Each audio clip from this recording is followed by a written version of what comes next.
pamba te boza koyoka makambo ya mbinguni. Mwana opesa bino mbote na kati ya chaîne na biso nazoloba mingi ndenge tozoyoka makambo oyo bosabone kosala bino nyonso bopike bosabone po eza ntango ya malamu yango nazoyebisa bino balingami kati na nkolo bondima ete eza ntango ya malamu pamba te ntango bozoyoka 3e testament eza moma oyo bato ebele bazali kozela yango ebele bazali koluka yango me batikala kozwa yango te me bino boye na moma malamu na ntango oyo bozoleka na bapasi ya coronavirus mais 3e testament ememeli eyeli bino ata boza confine ntango ozoyoka 3e testament ozwi mwa espoir ozwi courage obandi koyebisa nzambe makambo mpe nzambe azoyoka yo par rapport na 3e testament yango moi tozobeta sete bosabone na chaîne na biso surtout bagene bino bao bokogere mboka oyo na 2025 30 40 boye ntango ya malamu tala bato ebele baogere mokili baogere mboka batikala kozwa makambo te soki bazwaka yango mbele mbilinga eza te mbele kobomana eza te mbele batiraima eza te mbe bolingo nde ezali yango nazosenga na bino kosadere eza bolingo na bino kati na yesu yesu alingi bino mingi amemeli bino 3e testament testament ezalaka na héritage bokoherite eloko ya motuya bokoherite nini nzambe na bomoi totanga mokanda ya nzambe na Deutéronome 28 verset 11 à 13 nzambe asunga yo moto ozolanda Deutéronome 28 verset 11 à 13 makambo oyo eza na kati ya 3e testament soki okoti na 2e okozwa ngo te soki okoti na 2e okozwa 2e héritage ya 2e testament eza richesse soki okoti na 1er testament okozwa héritage ya 1er testament eza badon ya moyibi oza na don ya koyiba eza badon ya mabe ezosalaki okokoma na orient mpo nzambe azwaki badon apesaki bana wana bake na orient bakesala magie mokanda ya Esaïe 2 verset 5 osala makambo ezanga tina me na 3e testament tala héritage yango na bandi na 11 l'Éternel te comblera de biens, il multipliera les fruits de tes entrailles, les fruits de tes troupeaux, les fruits de ton sol dans les pays que l'Éternel agirait à tes pères de te donner. Agiraki nde na batata na yo bapesa yo yo nani mwana oyo eza koherite. L'Éternel t'ouvrira son bon trésor, les ciels. Oyoki testament, oyoki héritage, okozwa ciel. Esaïe 61 verset 1. Nakozongela Deutéronome 28 verset 11. Esaïe 61. Esaïe 61 premier verset. Elobini. Nzambe asunga yo moto ozoyoka makambo ya mbinguni. Esaïe 61, non, 60.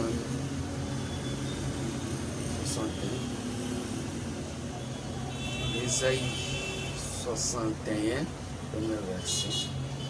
C'est ici.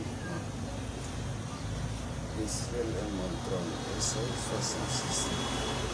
Excusez-moi, ok? Esaïe 66, premier verset. Ainsi parle l'Éternel. Le ciel est mon trône et la terre mon marchepied. Ésaïe 66, premier verset. Ainsi parle l'Éternel. Le ciel est mon trône, la terre mon marchepied. Le ciel wana depuis monde de banda mutatamu katika la kozwango trésor wa mutatamu kozwango mais à la 3e testament bozwango amba te to pesa bino to démontrer bino ciel. Ainsi par l'Éternel, le ciel est mon trône et la terre mon marchepied. Quelle maison pourriez-vous me bâtir et quel lieu me donnerait vous pour temer par rapport au Premier Testament, la deuxième. Botongi ndako bozuyo ndako nzambe nzamba ozwate nzamba linga ciel oza na ciel abindako ni bokotongela ngai ya première alliance ya deuxième alliance na ozwate nomoi bato bazokotunda na bandako oyo ezoloba makambo ya batu oyo ezoloba makambo ya banyama nzamba aza kuna te yamoni sikoyo azozongisa biso na troisième testament mpo tokota na kati ya ciel. Toutes ces choses ma main les a faites et toutes ont réussi l'existence, dit l'Éternel. Voici sur qui je porterai mes regards, sur celui qui souffre et qui a l'esprit abattu, sur celui qui craint ma parole. Zambe, soko koti na kati ya ciel, soko koti na kati ya ciel, okobanga liloba nzambe, obanda kotosa yango, obanda kotambola lolenge nzambe alingi. Bokozala na motema na yo ezali abati, okolinga soki osala kozoba na yo te, okolinga osala makambo ya premier testament te, osala makambo ya deuxième testament te, okobanda osala sikoyo makambo ya troisième testament, puisque ozwi trésor olingami kati na nkolo. Tozonga na Deutéronome 28 verset 11. Yo moto ozoyoka makambo oyo ozosepela nango oza moto ya esengo. Elobi boye, l'Éternel te comblera de biens en multipliant les fruits de tes entrailles, ça veut dire que nous sommes sale, et nous sommes bota, Zamba zo multiplier. Donc nous sommes salim, Zamba multiplier. Les fruits de ton troupeau, à tous en banyama, banyama ya bomo bazali, ozana ba makamu, onzambe na lingi bo zabo nyama na yo, mais Zamba ko multiplier. So lingi ba makamu. Il y a première alliance, la deuxième alliance. Tellement que vous continuez à ciel, vous y avez makambo ciel. Zamba ko bénir ba troupeau na yo, ba nyama wana, ba nyama ya bomo, ba mangana mai. Les fruits de ton sol, attention ko ngobi miselo ko na mabele, Zamba ko multiplier yango. Dans le pays que l'Éternel a juré à tes pères de te donner, a juré que pas ba tata, ba Abraham, que ba pesande yo. Yo nani Motoyo au côté du troisième testament. Motoyo a ravi jusqu'au troisième ciel. Tu as vu 2 Corinthiens 12, verset 2 à 6. Pierre et Paul, il fut ravi jusqu'au troisième ciel. Il attendait des choses inexprimables qui n'est pas permis à un homme d'écouter. Makambo wana ezali nde makambo oyo tozoloba lelo na troisième testament molinga mikati na nkolo tika tembe tika kwandiksi mutema. L'Éternel t'ouvrira son bon trésor, le ciel, pour envoyer à ton pays la pluie à son temps. Pour envoyer à ton pays la pluie à son temps. Et pour bénir tout le travail de tes mains, tu prêteras à beaucoup de nations et tu n'emprunteras un point. Yo banda kopesa bato me bato bakopesa yo te. Pourquoi? Parce que yo ozo salela oyo ezali destin na yo mama yaki na mama. L'Éternel fera de toi la tête et non la queue. Tu seras toujours en haut et tu ne seras jamais en bas. Lorsque tu obéiras au commandement de l'Éternel ton Dieu que je te prescris aujourd'hui, lorsque tu les observeras et les mettant en pratique, comment mettre en pratique. Balobi aboué. L'Éternel trouvera ça. Et pour envoyer à ton pays les pluies à son temps. Tout le canon de pluie. Ésaïe 55, verset 8 à 11. Pluie. Ésaïe 55, verset 8 à 11. Et l'obéni. Ésaïe 55, 8 à 11. Tous autant on a comme Jésus-Christ et l'obéni. Car mes pensées ne sont pas vos pensées. Tant que nous avons la troisième testament, ma kansinabino est un zambé. Nous avons la première testament, le deuxième testament. Ma kansinabino est un zambé. Car mes pensées ne sont pas vos pensées et vos voix ne sont pas mes voix, dit l'Éternel. Banzira nabino ba premier testament, ya kibombo ya Agar, ya esclavagisme ya kosala makambo na ndenge ya magie ya kisoloka ya banini ya bani poza na orient. Abi makanisi na bino eza ya ngai te. Puisque ndenge tozolo baboy na kozongela version totanga na orient. Puisque bazwaki bana ya wana bapese bango biloko batinda bango na orient. tout en allant au Orient. Ésaïe 2, verset 5.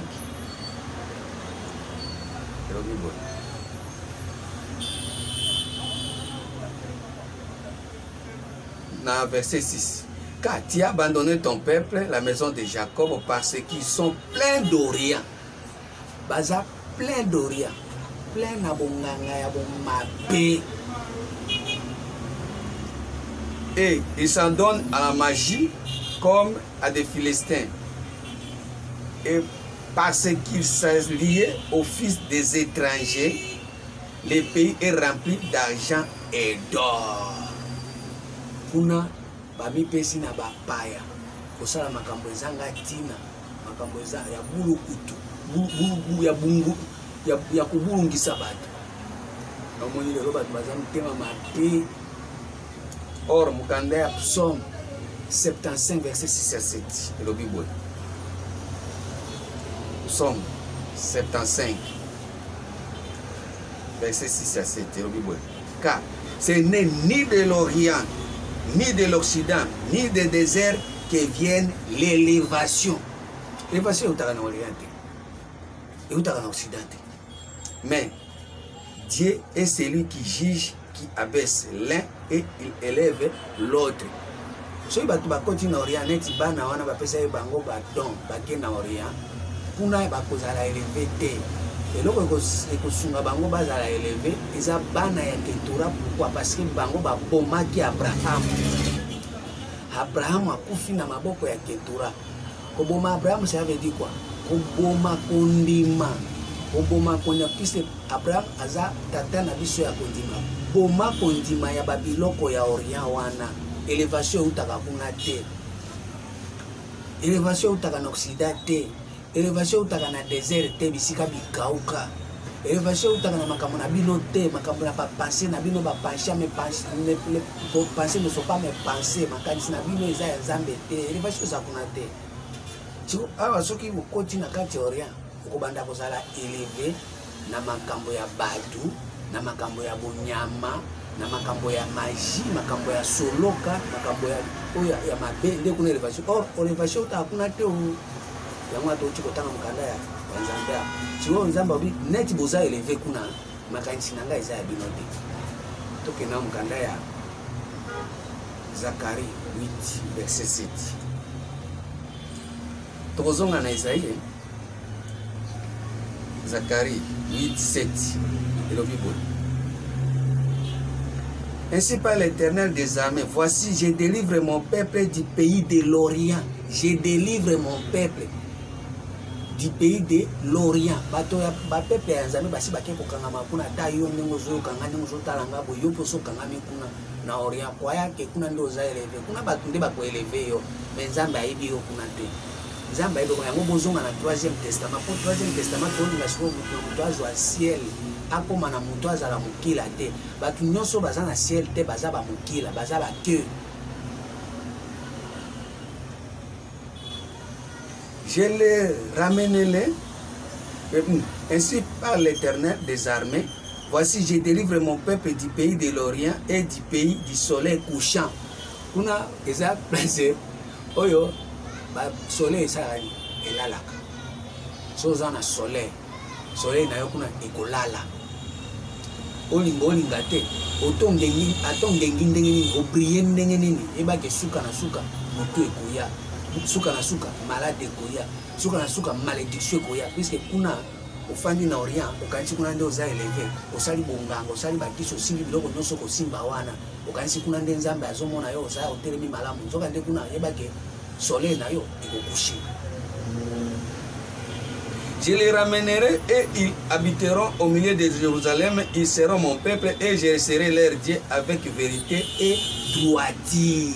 Oh, avec vérité et droiture. Makambo eza makambo na ebite yo mutozo kangai sala attention sala attention na zo avec vérité. Or vérité ce n'est que Jésus. Yango moni il faut que boma Abraham wana yango moni ba juge ba zebisa Jésus. Abraham akufa oui c'est bon boma kondima lolenge wana pour être Jésus azoba avant qu'Abraham azala nga nazalaki il faut nga Jésus nazala Jésus des fois azala liboso Jésus ce n'est que oyo ezali destin ya Nzambe tozongi na mokanda ya Esaïe 55 verset 10 Esaïe 55 verset 10 makambo ezebele ya koloba 55 10e verset lobi comme la pluie et la neige descend des cieux et n'y retourne pas sans avoir arrosé et fécondé la terre et fait germer les plantes sans avoir donné la semence aux semeurs et du pain à celui qui en mange. Ainsi en est-il de ma parole qui sort de ma bouche, elle ne retourne pas à moi sans effet, sans avoir exécuté ma volonté et accomplir tous mes desseins. Moi, je pense toujours. Nenge balobi, iloba ya Nzambe oyoki kokita te sans protéger na mabele et polisa mabele, eza kwa iloba ya Nzambe ninge eza kwa mbula. Puisque Nzambe alobi kwa na Deutéronome ki akotinda pluie. Mais awa mbula ekokita nde pour nini? Pour être destin ya Nzambe ekokisama. Or destin ya Nzambe ce n'est que Jésus. Ce n'est que Christ. Alobi Christ entrant dans le monde, tu n'as voulu ni sacrifice ni holocauste, mais tu m'as formé un corps. Voici je viens, ô Dieu, pour faire ta volonté. Or volonté ya Nzambe eza destin na ye. Christ ndefu Christ wana akota na kati na ispo destin Nzambe za na kati na yo nde kondima ya moningami kati na kona ko expliquer su ndenge nini atande basi bandiksi motema na ona mate ya lokuta bakanga yo matoi Nzambe asunga yo yango tozolo bawa kina miniti oyo biso nyonso fo tokota na 3e testament mpona mutu na mutu adécouvrir destin na ye po soko découvrir destin na yo nde okokota na ciel ciel oyo Nzambe alobi eza trône na ye esika ye afanda esika eza ngbende na ye eza vedi Nzambe nde azokonza yo eza te kokonzama esu na banganga na bakisi na bampikudi na matiti na basinga na loketo na ba n'importe quoi kosimba simba na maboko yango nde Nzambe na yo ba mai ba mafuta ba njungu ba veste eza buzoba eza molili soleil couchant. Esaïe 45 verset 7.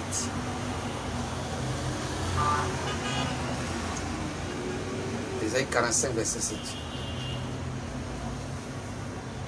Dans verset 6. C'est afin qu'on sache que du soleil levant au soleil couchant qu'il hors moi il n'y a pas de Dieu. Je suis l'Éternel, il n'y en a pas d'autre. C'est afin qu'on sache du soleil levant au soleil couchant. Yo muto soleil nezo coucher le colère ba orea. Il faut que bake Nzambe nde appareil mususu azate mususu nini o azotinda destin na ye o azotinda Christ. Pote Christ wana nde mwana ya Nzambe volonté ya Nzambe. Jésus alobi ke Christ alobi ke ma nourriture est de faire la volonté de celui qui m'a envoyé et d'accomplir son œuvre. Kanda ya Jean 4 verset 34. Lekona ngai soko ozosambela bisambela sambela buluku ozobulungisa mayele ezaka po lelo oza na premier testament na deuxième testament mais tant okokota na troisième testament okotika balosambo ya lolenge wana po mokanda ya Proverbe 28 verset 9 ezoloba boye.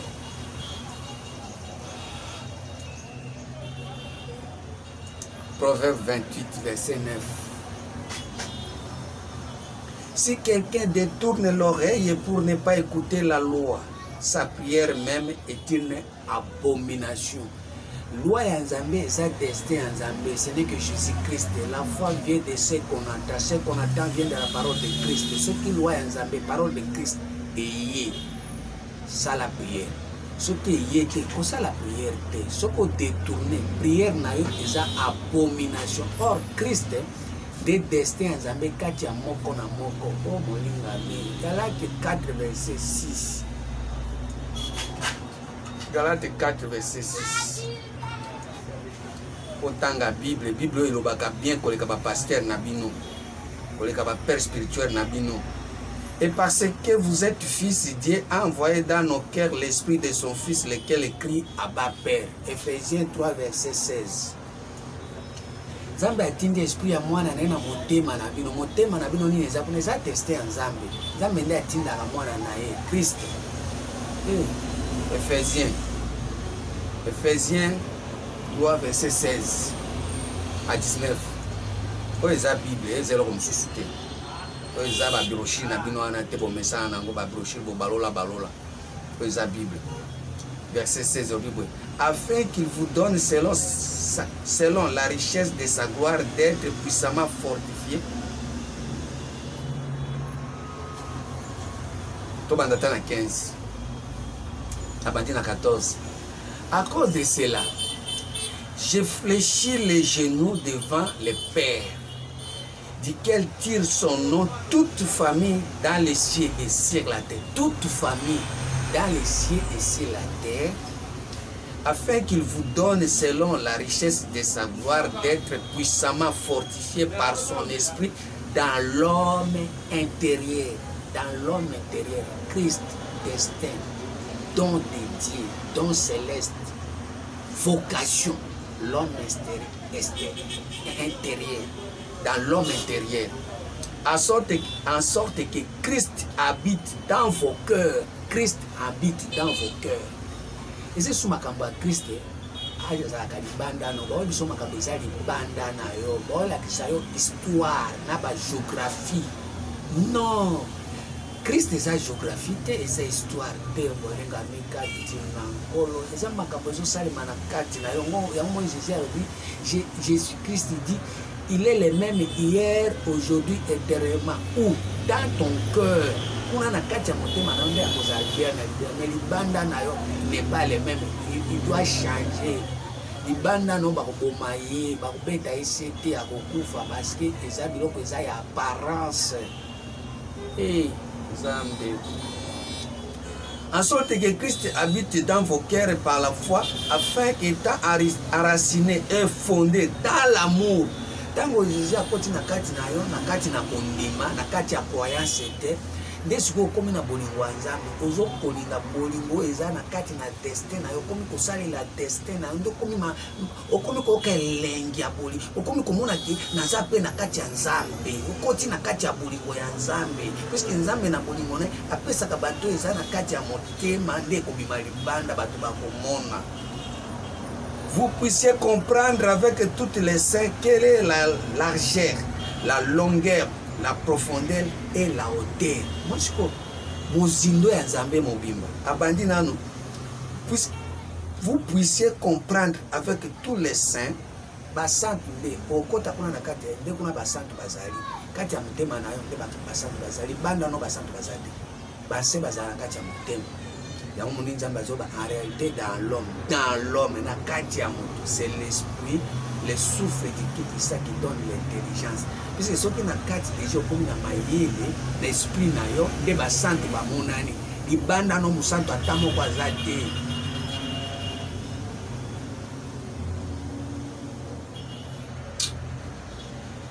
Vous puissiez comprendre avec tous les saints quelle est la largeur, la longueur, la profondeur et la hauteur, et connaître l'amour de Christ, pas l'amour de Dieu, l'amour de Christ, puisque Christ entra dans le monde.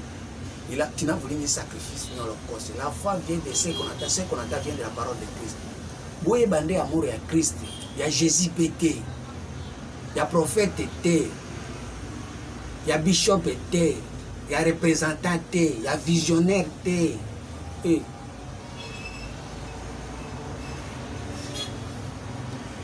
Et connaître l'amour de Christ qui surpasse toute connaissance, en sorte que vous soyez remplis jusqu'à toute la plénitude de Dieu. Pose à la pleine nakati ya don na yo, nakati ya vocation na yo, nakati ya destin na yo. Osale lango nyonso mobimba molinga mikati na nkolo, mama, papa, tia bana na se. Kati sa bango yo kamakambo. Po eza tango malamu. Na mwana omoni Jésus Christ est en na mokili na Galate 3 verset 16 et le Bible Galate 3 verset 16 Or, la promesse a été faite à Abraham. Promesse nyonso salamaka na kati na kondima, mais kondima Abraham papa na biso kondima Nzambe prometa ye soki yo poza na kondima okoti na kati ya Abraham, mais oza na kondima mais ondimela nini? Première alliance, deuxième alliance, mais yo kasi ko kondima eloko nini résultat nango héritage nango o bazo promettre biso na Deutéronome kuna tokozonga na 28 oyo kozwa ekiti pa ya nani. Or, la promesse ont été faites à Abraham et à sa postérité. Il ne s'agit pas dit et aux postérités comme s'il s'agit de plusieurs, mais en étant qu'il s'agit d'un seul. Mutumoko kaka. Promesse basali ka izaka mutumoko eza bane belete. Eza Ismaël était, eza Isaac était. Eza pe bana mususu te. Et à ta postérité, c'est-à-dire à Christ. Promesse nyonso esalema balobi basala yango pona nani? Pona Christ a parti à Abraham. Ça veut dire soko za na kondima, soko koti Christ, oyo eza destin na yo, des promesses ya Nzambe kosani ekoreza réaliser. Mais soko koti destin na yo te, o copier, o photocopier, o luki kinganja sala ki benga pena sala. Na ebisio oboti bana mususu o Nzambe jamais a ko exécuter volonté na ekati na yo, mais diable nda ko exécuter. Ya omoni Jésus azoba bino boza so Abraham azali tata na bino bolingai bolinga ngai mukanda ya Jean 8 abi soki ezaki Abraham azali tata na bino bolingai bolinga ngai, mais tellement boyebi Nzambe te boyebi pe Abraham te yango bozoluka koboma ngai totanga ngo na kotanga ngo. Voici ce que j'attends, une disposition que Dieu a confirmée antérieurement ne peut pas être annulée. Et ainsi, la promesse est rendue vaine par la loi, survenue 430 ans plus tard. Balobi liboso promesse ya Nzambe baza osala la na kati ya vanité, puisque baza ko tiambo pa Ismaël, baza ko tiambo pa Isaac. Or ba Isaac na ba Ismaël baza ba ya deuxième alliance na première alliance. Première alliance ya Agar na ya Sarah. Isaac eza na kati ya makamboyo mutu alingaka ya ye moko. Vip na yo na Nzambe asala ngabwe Nzambe azana kati kuna te, mais okozwa mwana wana okozwa biloko wana, mais biloko wana eza Nzambe na kati azate ozwa mbongo etali Nzambe te. Po soki mbongo ezalaki Nzambe mbele bato ya mbongo bakufaka te, bapatron bakufaka te, babankier bakufaka te, bamisi bakufaka te, mais oyo nde eza na kati ya promesse ya Nzambe. Yango moni fo kota na kati na don na yo, na kati ya vocation na yo po ete promesse wana ezala réaliser wana nde Nzambe akomona, Nzambe akoyeba yo. Tozonga na mokanda ya Deutéronome. Deutéronome 28, verset 12. Deutéronome 28, verset 12. L'Éternel t'ouvrira son bon trésor, les ciels, pour envoyer à ton pays la pluie à son temps, et pour bénir tout le travail de tes mains. Tu prêteras à beaucoup de nations, et tu n'emprunteras pas. L'Éternel fera de toi la tête et non la queue. Or, Christ est la tête de l'Église. Christ. Christ c'est la tête de l'Église. Ça veut dire quand on continue le destin, l'Éternel fera de toi la tête et non la queue. Tu seras toujours en haut et tu ne seras jamais en bas. Lorsque tu obéiras au commandement de l'Éternel ton Dieu que je te prescris aujourd'hui, lorsque tu les observeras et les mettant en pratique, et que tu ne te détourneras ni à droite ni à gauche de tous les commandements que je vous donne aujourd'hui, pour aller après d'autres dieux et pour les servir. On peut se détourner à gauche ni à droite. On sait la commandement, on sait la destin na yo, on sait la destin na moninga mikati na nkolo bande suko copier te, olula te, komona susu bato bandoki te, komona susu bato baleki moto aleki azate moninga mikati na nkolo. Oko se détourner to banosela nde commandement ya Nzambe eza destin ya Nzambe kati na yo moninga mi o Nzambe sunga. Josué 23 Maoué verset 6 à 7.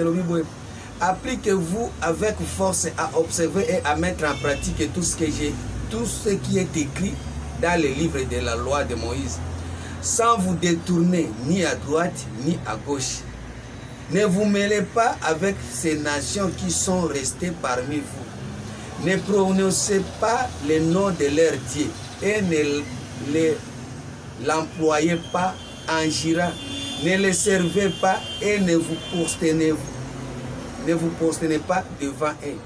Mais attachez-vous à l'Éternel votre Dieu comme vous l'avez fait jusqu'à ce jour. L'Éternel a chassé devant vous des nations grandes et puissantes et personne jusqu'à ce jour n'a pu vous résister. C'est-à-dire ceux qui ont appliqué le Kouana, vous avez résister liboso na ça ça la destin na yo. Zamba ko penga na ba minimum mabe nyoso kutu minimum mabe ozesulte parce que na kati ya destin na yo eloko moko mabe kozate puisque za bolingo nzambe kati na yo.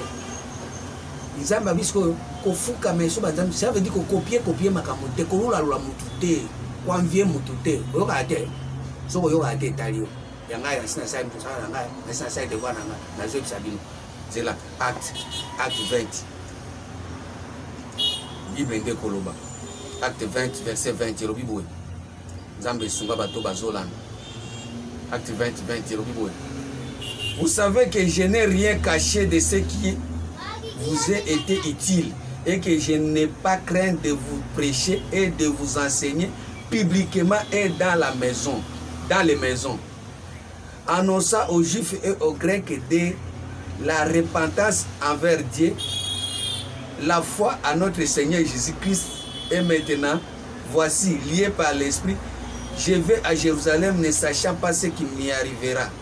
Seulement, de ville en ville, l'Esprit Saint m'a averti que des liens et des tribulations m'attendent. Mais je ne salut devient de Christ. Les pierres qu'on a rejetées, il n'y a le salut à aucun autre nom. Acte 4, verset 12. Le salut est comme un Christ. La pierre qu'on a rejetée, des destin na yo bois qui sango, des pierres na yo yangwana.